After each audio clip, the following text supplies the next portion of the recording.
MovieWeb.com. So, is it the same killer as the first one? Same killer, yeah. This time we cast an actor for it, Right. Brian, who was incredible, and definitely you get to see this guy firsthand and feel a little bit about his character as it relates to what he went through and why he is the driver. The backstory. The backstory, and also to kind of understand a little bit about how he kind of derailed a bit and became the driver. Right. You know, Right. derailing from the Winnebago family, that is, you know. Well, is there a big body count in this one? There's a body count in this one. You know, at the end of the day, going through the backstory, you see how the family became ghosts, see how the driver became a ghost. You see maybe how the three characters are ghosts or not. You know, we'll leave that to the end. Right.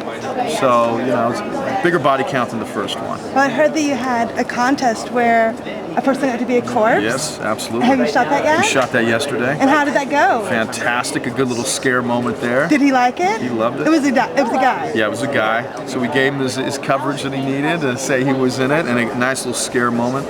So what are you trying to do in this movie that you didn't get to do in the first one? Scope. Make it bigger. The first one was about this rest stop. This one's about the rest stop that's in this Bermuda Triangle. Shawn, the two Taiwanese hookers are in your trailer, and we're about 2 minutes away from a rehearsal.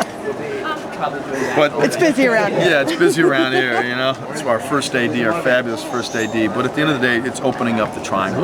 So now it's not about the rest stop, it's about the zone. And so we've brought that scope in. We brought in also the idea that it's not about just Nicole, it's about now three characters and how they spin from each other. So it's magnified by 3 times because now we have the gas station, we have, you know, the rest stop, and then we have all the other various, you know, locations within the zone. So it's kind of like, and the 3 characters are all within those 3 locations, independent of each other. So then they come together at the end, and at the end of the movie, we'll tell you what happens. What do you think is the scariest thing about this movie? Oh man, he's written a ton of stuff that, you know, is fantastic in terms of where the nuances of the scare is, and it's all over the place. I mean, quite honestly, I've put scare in every beat of this movie. So if you're not scared throughout the entire movie, be thoroughly surprised.